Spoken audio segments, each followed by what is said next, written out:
Well, I thought this video needed a little bit of explanation. I thought this was lost, but I've since found it. And it's how not to cut a hole in a plastic guitar. The actual solution, which was I was going to do to the guitar, was to put a pole. I decided to put a bar instead, which would give me more leverage at each end. But that didn't work. But I thought it was a bit humorous to let you see how I cut the hole in the plastic. Now, some of you are asking about why I do cheap guitars or why I show you these crappy guitars and these weird fixes. Well, there's a good reason for that, is I don't make my money at this. I'm an unusual luthier. I do this for fun and enjoyment, and I make some money for the charities as well. But I do think that setting up an ordinary Fender Telecaster or a Gibson Les Paul is pretty boring, and that's sort of the meat and vegetables of doing a luthier work. So I try to show you some videos that are a bit quirky, a bit funny.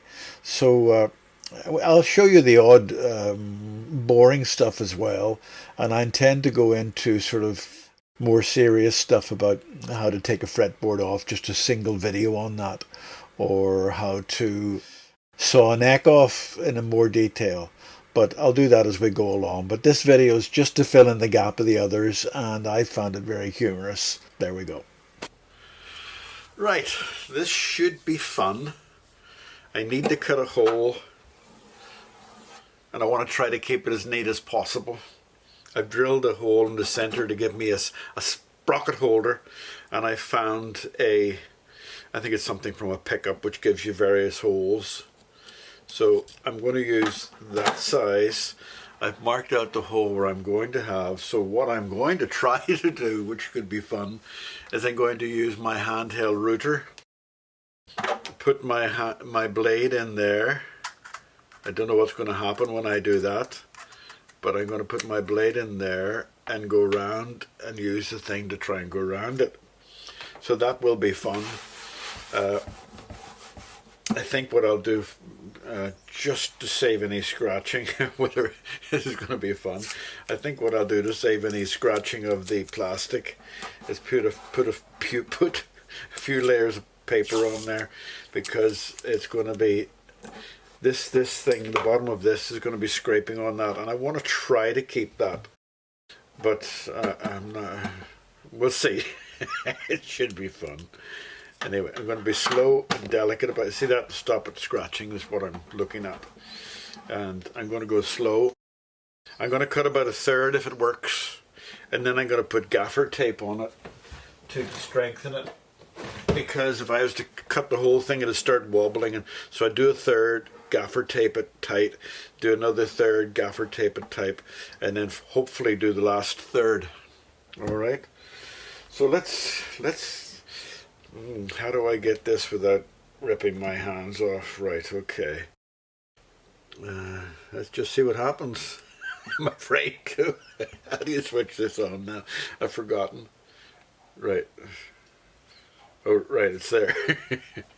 Let me put it down here and switch it on and see what happens.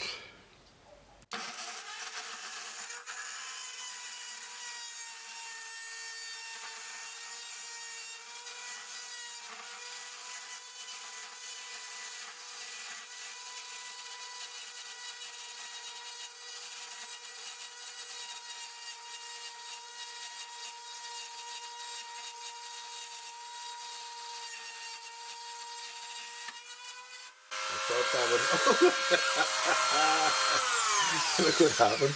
It's cut through the... I thought it would blunt the bloody thing, but instead of that it's cut through it. That's amazing. So it started to cut through it there, right? And as it cut through it, it moved the slot down further and further. So then the blade's still okay. So what do I do for my next trick? I think if I push outward, you see, let's just see what we've got here. Let me just see. So if I push outward, Oh, you see, it's wrecked. That's not going to work. I had hoped that the blade would break before the metal would break, but it's cut. Actually, I must remember that in future if I ever need to cut some steel. God, those blades must be good. It's red hot. So my next trick is, I had considered, but now I think I'm going to have to consider it even more, is do what Lewis, I can't pronounce his second name, Kutra, something like that. I think from Argentina, is it? I can't remember, Lewis, you tell me. I think maybe I'll maybe do a little bit of an up and down thing with it. Maybe. I'll tell you what, I'll try using it by hand first.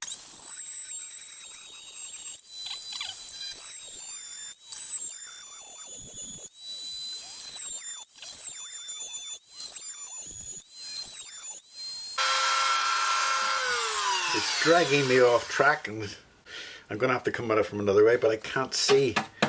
There, that dust is getting in my way.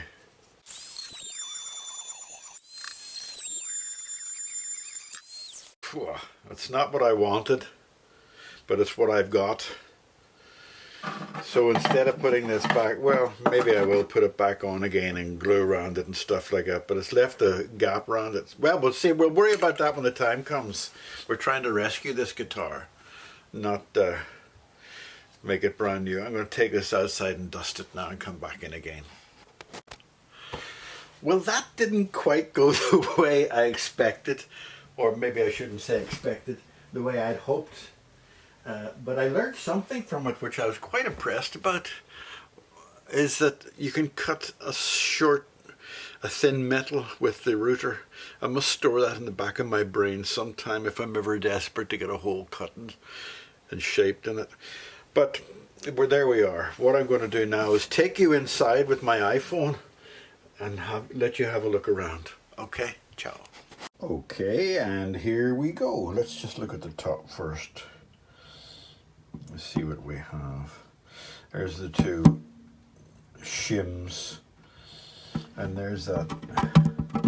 Maybe I did it that way. You can see the two shims, and there's that bloody stupid neck, which is cut really short, and it's got a hole in it as well. I'm just looking for any damage on or come off the edges, but I don't think it has. I think it's just a poor design. Just have a look around.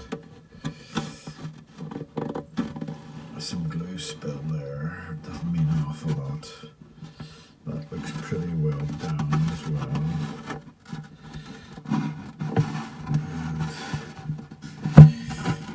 And I'll see this better on my computer. What am I looking at down there? I can't tell.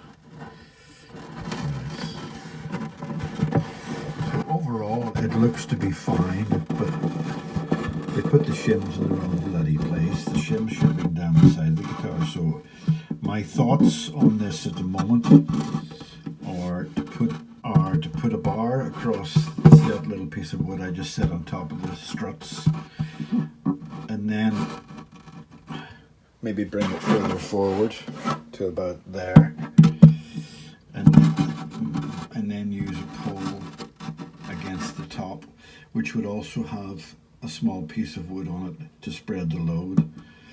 That's the thoughts at the moment. Let's have a closer look at that up there. Good, that is the end of the neck, believe it or not. That's awful. Who ever thought that that would hold a guitar? I don't know. Phew-wee, that was 2 hours. Believe it or not.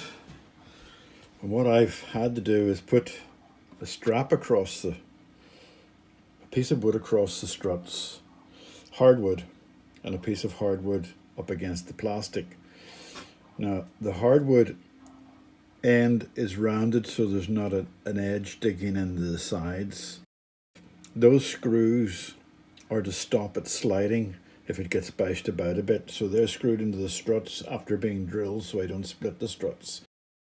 There's a little screw on this side to stop it slipping one way, and there's another little screw on the other side to slip it the other way. Now, I must have spent an hour trying to get it in the right place. Eventually, I've glued it in with epoxy. I'm using a lot of epoxy these days. And I put a screw in this side of the slip of the wood. I put it on this side of the wood to stop it slipping that way. Someday you might be able to take that screw out. I tried to get it as flush as possible, but that plastic, as we all know if you've seen my videos, is very fragile.